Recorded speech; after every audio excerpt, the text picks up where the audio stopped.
Nifty 2026 என்ன ஆக போகுது? இதுதான் எல்லோருடைய கேள்வியாகவும் இருக்கு. அண்ட் மார்க்கெட் மேலே ஏறுமா இல்லை கீழே இறங்குமா, பிரேக் அவுட் ஆக போதா? ஸோ இந்த கேள்விக்கான பதில் தான் இன்னைக்கான ரிவ்யூ அண்ட் ப்ரிவியூவில் பார்க்க போகிறோம். So this is Kishore, founder and CEO of trade achievers. வாங்க வீடியோக்குள்ள போகலாம். இப்போ ஃபஸ்ட்டு நம்ம நிஃப்டி பார்த்துடலாம். நிஃப்டி பார்த்தீங்கன்னா நான் ஆக்சுவலாக பார்த்தீங்கன்னா இது ரீப்ளே மோடு தான். ரீப்ளே மோட்னா நிறைய பேருக்கு தெரியும். நான் வந்து லைவ் சார்ட்டை காட்ட முடியாது. ஸோ அதனால் 3 months பேக்கில் இருக்க சார்ட் எடுத்திருக்கேன். பட் உங்களுக்கே தெரியும் நிஃப்டி இப்போ எங்கே இருக்குன்ட்டு. ஸோ ஆல்மோஸ்ட் 26,000 நிஃப்டி இருக்குது. ஸோ கிட்டத்தட்ட அதே ரேஞ்சில் தான் இப்போ மார்க்கெட் லைவில் சைட்வேஸில் இருக்குன்றதுனால உங்களுக்கு தெரியும். ஸோ இது நான் என்ன சொல்கிறேன், கம்ப்ளைண்ட்ஸ்க்காக இந்த சார்ட் காட்டுறேன். பட் இப்போ ஃபஸ்ட்டு என்ன பார்க்க போகிறோம்னா, நிஃப்டியோட ஓவரால் கேரக்டர் என்னன்றதை முதல்ல புரிஞ்சுப்போம். அப்போ நெக்ஸ்ட்டு என்ன ஆகலான்றதை நம்ம ஈஸியாக ப்ரெடிக்ட் பண்ணுறதுக்கு யூஸ் பண்ணிக்கலாம். ஸோ இப்போ நிஃப்டியோட கேரக்டர் வந்து ஹிஸ்டாரிக்கலாக எடுத்துப்போமே. இப்போ பாருங்க, நான் எங்கேருந்து வரேன்னா, இது மந்த்லி சார்ட்டு. நிஃப்டி கிட்டத்தட்ட ஒரு 1000 ரூபாயில் இருக்கும்போது நிஃப்டியோட கேரக்டர் எப்படி இருந்துச்சுன்னு பாருங்க. அப்போ உங்களுக்கு இன்னும் கிளாரிட்டி தெரியும்.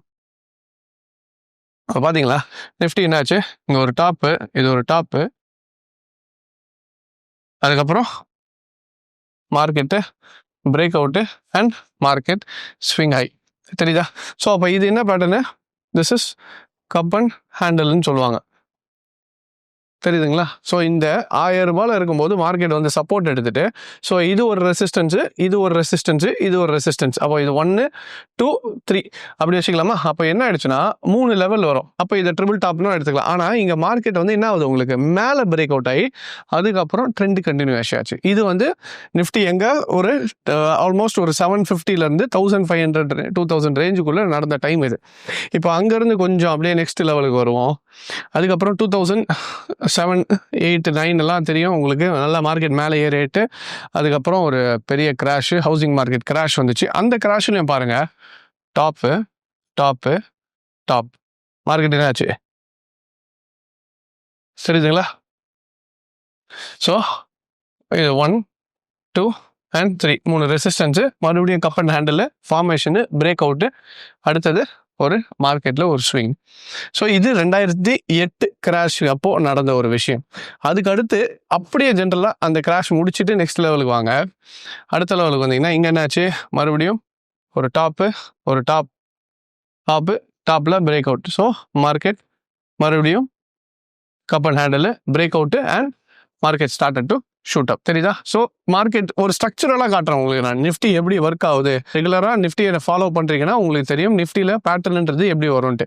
ஸோ இப்போ இந்த பேட்டர்ன் பாருங்கள். இதுக்கு நடுவில் இதுக்கு முன்னாடி வந்த ஒரு சின்ன இது, அதே மாதிரி ரெசிஸ்டன்ஸு 1 2 3 அண்ட் மார்க்கெட் என்ன ஆச்சு, பேட்டர்னு பிரேக் ஆச்சு. ஸோ நிஃப்டியை பொறுத்த வரைக்கும் மோஸ்ட் ஆஃப் த டைம் என்ன ஆகும்னு பார்த்தீங்கன்னா, இந்த 3 levels of resistance cup and handle மாதிரி ஃபார்ம் ஆகிட்டு அதுக்கப்புறம் என்ன ஆகிடும், மார்க்கெட்டு பிரேக் அவுட் ஆகி ஒரு பெரிய லெவலில் மொமெண்டம் கொடுக்கும். ஸோ இப்போ இது நம்ம பார்த்த வரைக்கும் என்ன தெரிஞ்சு, 1 2 and 3 இது 1 and 2 ஃபார்ம் ஆகிட்டு 3ல் வந்து மறுபடியும் வந்து ஒரு கப் அண்ட் ஹேண்டில் ஃபார்மேஷனில் ஃபார்ம் ஆகிட்டு இங்கேருந்து ஒரு ரீட்ரேஸ்மெண்ட் கொடுத்துட்டு பிரேக் ஆகி மார்க்கெட் என்ன ஆகும், நார்மலாக மூவ் ஆகும். ஸோ நான் சொல்கிறது 1000 ரூபாயில் இருக்கும்போது நிஃப்டி இன்னைக்கு 25,000 26,000 இருக்கும்போது வரைக்கும் மார்க்கெட் இந்த பேட்டர்ன் தான் மந்த்லி டைம் ஃப்ரேமில் பார்த்துக்கிட்டே வந்தோம். இப்போ அங்கேருந்து அப்படியே கொஞ்சம் கரண்ட் மார்க்கெட்டுக்கு வருவோம். இப்போ என்ன ஃபார்மேஷனில் இருக்குது, 3 months ஓல்டு சார்ட்டாக இருந்தாலும் பரவாயில்ல, பட் ரியாலிட்டி என்னன்றது உங்களுக்கு தெரியும். அதனால் அதை பார்த்துக்கோங்க. இப்போ நிஃப்டி 3 months முன்னாடி வரைக்கும் 1 2 and 3 தெரியுதா? இப்போ என்ன ஆச்சு, 1 2 and 3. இந்த சொன்ன ஸ்பெஷல் அனௌன்ஸ்மெண்ட் என்னன்னு பார்த்தீங்கன்னா, நமக்கு இப்போ நியூ இயர் வர போகிறதுனால ஸோ நியூ இயர்க்கான ஒரு ஸ்பெஷல் ஆஃபரோட வந்திருக்கேன். இது என்னன்னு பார்த்தீங்கன்னா, நம்மளோட price action course, option course and advance course மூணுத்தையும் சேர்த்து ஃப்ளாட் 50% ஆஃபரில் தர போகிறோம். ஸோ இந்த ஆஃபரோட ப்ரைஸ் பார்த்தீங்கன்னா 58,400லேருந்து ஸோ 29,500 இன்க்ளூசிவ் ஆஃப் 18% ஜிஎஸ்டியோட சேர்த்து தான் 29,500 இந்த ஆஃபரோடு கொடுக்குறோம் இப்போது. ஸோ இது வந்து ஃபஸ்ட்டு 100 ஸ்டூடெண்ட்ஸுக்கு மட்டும் தான். இந்த ஆஃபர் எவ்வளோ நாள் பார்த்தீங்கன்னா, வேலிட் டில் January 5th வரைக்கும் வேலிடாக இருக்கும். ஸோ ஒரு 10 days மேக்ஸிமம் இந்த ஆஃபர் இருக்கும். So make use of the offer. இதில் பார்த்தீங்கன்னா ப்ரைஸ் ஆக்ஷனில் வந்து 14 subjects ஆஃப் டெக்னிக்கல் அனாலிசிஸ், ட்ரெண்டிலேருந்து ட்ரெண்ட் ரிவர்சல், நான் சொன்ன பார்த்தீங்களா ஒரு ட்ரெண்ட் ரிவர்சல் எப்படி கண்டுபிடிக்கணும், அந்த மாதிரி ட்ரெண்ட் ரிவர்சல்லேருந்து உங்களுக்கு Fibonacci, retracement, extension, double tops, double bottom, இதுக்கு அடுத்தது ஆப்ஷன்ஸில் வந்து எப்படி ட்ரேட் பண்ணணும், ஆப்ஷனில் ஸ்ட்ராட்டஜிக்கலாக எப்படி மார்க்கெட்டை அப்ரோச் பண்ணணும், இதை பற்றின விஷயங்கள். அதுக்கு அடுத்தது இதெல்லாம் தெரிஞ்சுக்கிட்ட பிறகு அட்வான்ஸாக மார்க்கெட்டில் பேட்டர்ன்ஸ் யூஸ் பண்ணி எலியட் வேவாக இருக்கட்டும், காட்லி பேட்டர்னாக இருக்கட்டும், இது இல்லாமல் அடுத்த different triangle patterns, veg pattern, இந்த மாதிரி நிறைய பேட்டர்ன்ஸை யூஸ் பண்ணி ஒரு காம்பினேஷனை எடுத்து எப்படி மார்க்கெட்டை அப்ரோச் பண்ணுன்றதை நம்மளோட ட்ரேடர்ஸ் கற்றுக் கொடுத்துட்டு இருக்கோம். நீங்கள் ஒரு சீரியஸ் ட்ரேடராக ஆகணும்னு நினச்சிங்கன்னா ஸோ இந்த கோர்ஸ் மூலிமா நான் எப்படி அனலைஸ் பண்ணுறேனோ இந்த கோர்ஸ் முடிக்கும் போது அதோட ப்ராக்டிகல்ஸும் முடிச்சிங்கன்னா நீங்களும் ஒரு ஸ்டேஜில் நான் எப்படி மார்க்கெட் அனலைஸ் பண்ணுறோம் அதே மாதிரி நீங்களும் அனலைஸ் பண்ண முடியும். ஸோ அது மட்டும் இல்லாமல் நம்மக்கிட்ட இந்த ஜஸ்ட் யூடியூப்பில் சொல்லிட்டு கிளாஸ் எடுக்கிறது மட்டும் இல்லை, நமக்கு ப்ராப்பர் ஆஃபீஸஸ் இருக்குது. சென்னை, கோயம்புத்தூர், மதுரை அண்ட் பெங்களூரில் 4 பிரான்ச்சஸ் நம்மக்கிட்ட இருக்குது. ஸோ எல்லா பிரான்ச்சஸ்லையுமே ப்ராப்பர் ட்ரெயினர்ஸ் இருப்பாங்க, ப்ளஸ் ட்ரேடிங் ஃப்ளோரும் இருக்குது. என்னன்னா நிறைய இடத்துல வந்து என்ன பண்ணுவாங்கன்னா இந்த ஹோட்டல்ஸை வச்சுட்டு ஒரு நாள் எடுத்துகிட்டு அமுச்சு விட்ருவாங்க. ஸோ அந்த மாதிரிலாம் இல்லாமல் நமக்கு ப்ராப்பர் ட்ரேடிங் ஃப்ளோர். இப்போ சென்னை எடுத்திங்கன்னா கிட்டத்தட்ட ஒரு 80 members to 100 members உட்கார சீட்டிங். மதுரை எடுத்திங்கன்னா ஒரு 100 பேர் உட்காரலாம். பெங்களூர் எடுத்திங்கன்னா 50 பேர் 60 பேர் உட்காரலாம். கோயம்புத்தூரில் ஒரு 100 பேர் உட்காரலாம். ஸோ ஒன்னொரு இடத்துல ட்ரேடிங் ஃப்ளோரில் நம்மளோட ட்ரேடர்ஸ் எல்லாருமே நம்மளோட ஸ்டூடெண்ட்ஸ் கற்றுக்கிட்டுவாங்க. அத்தனை பேரும் ஒரு இடத்துல உட்காந்துட்டு சார்ட்ஸை எல்லாருமே கம்பைன் பண்ணி அனலைஸ் பண்ணுவாங்க. இது ஏதோ ஒரு ஜஸ்ட் கற்றுக்கிட்டு ஒரு பெட்ரூமில் உட்காந்து நீங்களே தனியாக பண்ணிட்டு தான் பார்த்தாது. உங்களுக்குன்னு ஒரு கைடன்ஸுக்கு ஒரு மென்டாரும் சரி, அங்கே ட்ரேடிங் ஃப்ளோரில் ப்ராப்பர் ட்ரெயினரோட ப்ளஸ் உங்கள் கூட மற்ற ஸ்டூடெண்ட்ஸ் ஒரே விஷனோட ஒரே மைண்டு ப்ளஸ் ப்ராப்பர் நாலேஜோட உட்காந்து ட்ரேட் பண்ணும்போது you can also become a professional trader. So இதுக்காக தான் இந்த ட்ரேடிங் ஃப்ளோர் கான்செப்ட் அண்ட் இந்த சப்ஜெக்ட்ஸ் எல்லாமே. ஸோ நீங்கள் உங்களோட ஜேர்னியை ஸ்டார்ட் பண்ணணும்னு நினச்சிங்கன்னா ட்ரேடர்ஸோட ஸ்டார்ட் பண்ணுங்கள். I wish you all a best success for this coming new year. இன்னும் ஒரு சின்ன இன்ஃபர்மேஷன் மட்டும் என்னென்னா, நிறைய பேர் இந்த ஆஃபர் பற்றி என்கொயரி பண்ணிட்டு இருக்கீங்க. ப்ளஸ் என்னன்னா, சார் என்னால் அந்த சொன்ன டேட்டில் நெக்ஸ்ட் பேட்ச்லேயே வந்து ஜாயின் பண்ண முடியாது, நான் 15th இல்லை 20th இல்லை February 1st வீக்கில் வந்து ஜாயின் பண்ணிக்கலாமா, ஆஃபருக்கு ஃபீஸ் மட்டும் பே பண்ணிவிட்டு பின்னாடி பேச்சஸில் வந்து ஜாயின் பண்ணிக்கலாமா? தாராளமாக பண்ணிக்கலாம், ஒன்றும் பிரச்சனை இல்லை. நீங்கள் ஃபீஸ் பே பண்ணிவிட்டு few days or few weeks கழிச்சு கூட நீங்கள் வந்து அந்த பேட்ச்லேயும் நீங்கள் என்ரோல் பண்ணி உள்ளே வந்து நீங்கள் கற்றுக்கலாம். ஸோ அதில் எந்த ஒரு இஷ்யூஸும் இல்லை. ரைட். ஸோ மறுபடியும் என்ன ஃபார்ம் ஆகிருக்கு? It has formed a cup and handle pattern. அப்போ இதுக்கு முன்னாடி வரைக்கும் நம்ம என்ன பார்த்தோம்? எப்போவுமே ஒரு மார்க்கெட் கீழே வந்துட்டு ஃபஸ்ட்டு ரெசிஸ்டன்ஸு டாப்பு, இதுதான் நமக்கு டாப்பாக 26,000 வந்து என்னாச்சு, நமக்கு first time all time high அடிச்சுதா, அடிச்சுட்டு அங்கேருந்து என்னாச்சு கரெக்ஷன் வந்து அரவுண்ட் 22,000. ஸோ கிட்டத்தட்ட 4,000 பாயிண்ட் கீழே வந்துச்சா. வந்தவொடனே எல்லாம் பேனிக் ஆனாங்களா? ஆனால் அந்த டைமில் நம்ம தெளிவாக சொல்லிட்டு இருந்தோம், மக்களே இது கரெக்ஷன் மார்க்கெட் செல் ட்ரெண்டில் இல்லை, நீங்கள் வெயிட் பண்ணுங்கன்றதை நம்ம தெளிவாக சொல்லியிருந்தோம். முடிஞ்சால் நீங்கள் அந்த கிராஷ் வெர்சஸ் கரெக்ஷன்ன்ற ஒரு வீடியோ நான் டீட்டெயிலாக எடுத்திருப்பேன், அந்த வீடியோக்கான லிங்க்கை கொடுக்குறேன், நீங்கள் அதில் போய் பாருங்கள், இன்னும் டீட்டெயிலாக இருக்கும். ஸோ என்ன ஆயிடுச்சு, மார்க்கெட் கரெக்டாக கரெக்ஷன் முடிச்சு இமீடியட்டாக பூம் ஆச்சு. பூம் ஆகிட்டு இந்த டாப் வந்தவொடனே மக்கள் என்ன பண்ண ஆரம்பிச்சாங்க, அவ்வளோதான் மார்க்கெட்டு அந்த இடத்துல என்ன ஆச்சு, திருப்பி ஒரு சின்ன ஒரு கரெக்ஷன் வந்தோடனே பயப்பட ஆரம்பிச்சிட்டாங்க. ஐயோ மார்க்கெட் மறுபடியும் இறங்குச்சு. அப்பயும் தெளிவாக சொல்லியிருந்தேன், இல்லை வெயிட் பண்ணுங்கள், மார்க்கெட் கரெக்ஷன் ஃபேஸில் தான் இருக்கே தவிர டவுன் ட்ரெண்ட் கிடையாது. மார்க்கெட் பிரேக் ஆகிடுச்சுன்னா நல்ல ஒரு மொமெண்டம் பார்க்க முடியும்ன்ட்டு. ஸோ அதே மாதிரி தான் இப்போ கரண்ட் சினாரியோ இந்த இடத்துல கொஞ்சம் சைடு வேஸில் இருக்கும், பார்த்துட்டு இருக்கவங்களுக்கு தெரியும்.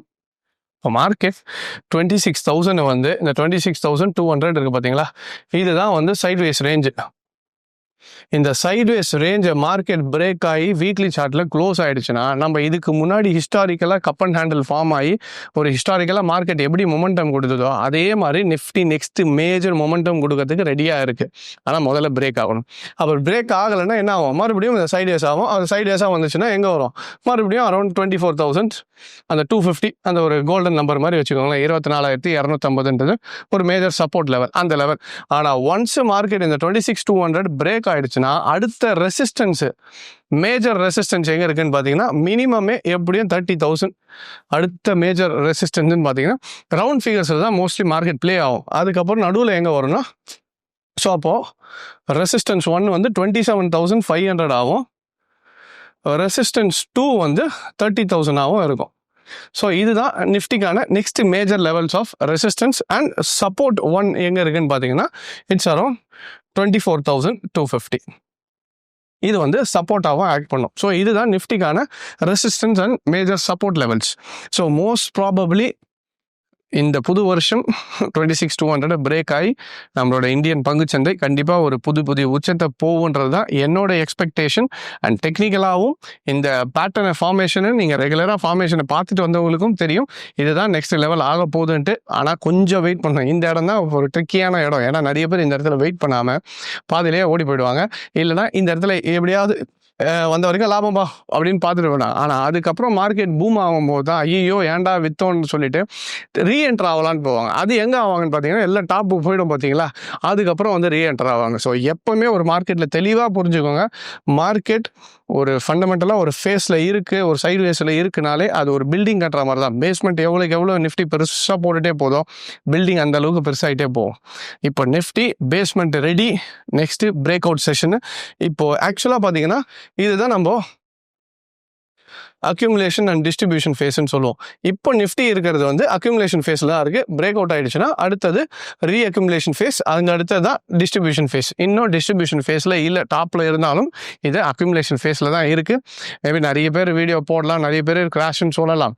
ஆனால் என்னன்றது என்ன தெளிவாக புரிஞ்சுக்கோங்க. இது டெக்னிக்கல் பெர்ஸ்பெக்டிவில் என்னன்னா, இந்த 2026 கிராஷ் வந்துடும்னா எல்லாரும் சொல்லிட்டு தான் இருக்காங்க. ஆனால் நான் கிராஷ் வரும்னு சொல்லி 2019 ப்ரெடிக்ஷன் பண்ணியிருந்தேன். 2020 கிராஷ் வரப்போகுதுன்னு. அது வந்துச்சு. நிறைய பேர் ஃபாலோ பண்ணுறவங்களுக்கு தெரியும், பழைய வீடியோஸ் எடுத்து பார்த்தீங்கன்னா தெரியும்.